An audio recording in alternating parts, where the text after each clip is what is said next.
Iran के सिस्तान बलूचिस्तान प्रांत में बलूच आतंकवादियों ने एक कार वर्कशॉप पर हमला किया।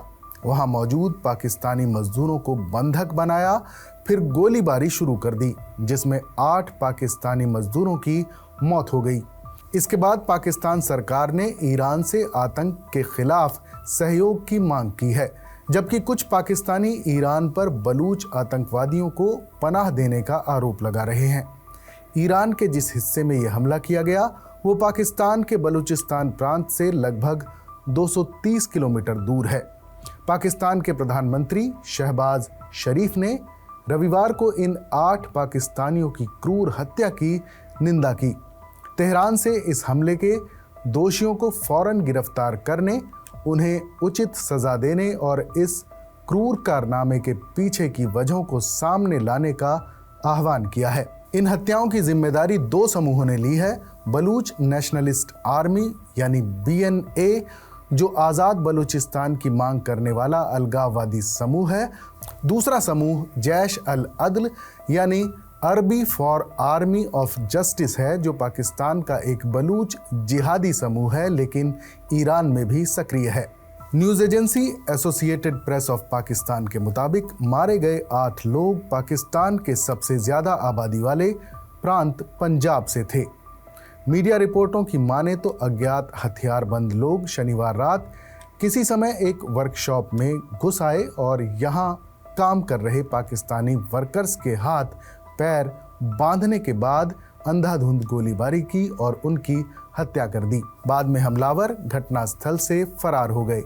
आमतौर पर पाकिस्तानी मजदूर ईरान के सीमावर्ती इलाके में कार रिपेयरिंग और खेतीबाड़ी का काम करते हैं। हालांकि हाल में हुई टारगेटेड किलिंग ईरान के इस इलाके में पाकिस्तानी वर्कर्स के लिए बढ़ती असुरक्षा का संकेत देती है। प्रधानमंत्री शहबाज शरीफ के हवाले से कहा गया है कि आतंकवाद का खतरा सभी क्षेत्रीय देशों के लिए विनाशकारी है।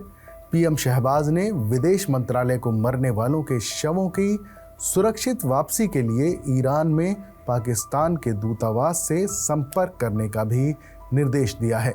इस बीच 8 मोटर मैकेनिकों और मजदूरों के परिवारों ने पाकिस्तानी सरकार से अपील की है कि वो अपने प्यारों के शवों की जल्द से जल्द स्वदेश वापसी सुनिश्चित करें। पाकिस्तान में ईरान के राजदूत रेजा अमीरी मेगदान ने एक बयान में 8 पाकिस्तानी नागरिकों की हत्या की कड़ी निंदा की है। एक बयान में उन्होंने कहा कि आतंकवाद एक पुरानी दुर्दशा है और पूरे इलाके में एक आम खतरा है, जिससे देशद्रोही तत्व अंतर्राष्ट्रीय आतंकवाद के साथ मिलकर पूरे इलाके में सुरक्षा और स्थिरता को निशाना बनाते हैं। गरीब बलूचिस्तान दशकों से उग्रवाद से जूझ रहा है। यहाँ के अलगाववादी समूहों का दावा है कि पाकिस्तान के दूसरे राज्यों के लोगों ने इसका शोषण किया है। इसके प्राकृतिक संसाधनों से लोकल आबादी को बहुत कम फायदा मिल रहा है। अब आपको बता दें कि ईरान से बलूच आंदोलन का क्या रिश्ता है। 909 किलोमीटर की लंबी ईरान पाकिस्तान सीमा को गोल्ड स्मिथ लाइन के नाम से जाना जाता है। यह अफगानिस्तान से उत्तरी अरब सागर तक फैली हुई है। 90 लाख बलूच सीमा के दोनों तरफ रहते हैं। पाकिस्तानी प्रांत बलूचिस्तान और ईरानी प्रांत सिस्तान बलूचिस्तान में, बाकी 5 लाख उत्तर में अफगानिस्तान के पड़ोसी इलाकों में रहते हैं। हथियारबंद विद्रोह भी पाकिस्तान और ईरान के बीच लंबे समय से तनाव की एक बड़ी वजह रही है। दोनों ने एक दूसरे पर अलगाववादी आतंकवादियों को पनाह देने का आरोप लगाया है। पिछले दशक में सीमा पार हमलों में कई सैनिक, पुलिस अधिकारी और नागरिक मारे गए हैं। ईरान ने खास तौर से पाकिस्तान पर सुन्नी अलगाववादी समूह जैश अल अदल के आतंकवादियों को बलूचिस्तान से आज़ादी से काम करने और ईरानी अधिकारियों पर हमले करने की इजाज़त देने का आरोप लगाया है। ईरान और पाकिस्तान पहले भी बलूच विद्रोहियों से निपटने के लिए सहयोग कर चुके हैं, लेकिन साथ ही दोनों देश एक दूसरे पर आतंकवादियों को पनाह देने और समर्थन करने का आरोप भी लगाते रहे हैं। ईरान के विदेश मंत्रालय के प्रवक्ता इस्माइल बाकेई ने भी दक्षिण पूर्वी ईरान में हुए इस आतंकवादी हमले की निंदा की है।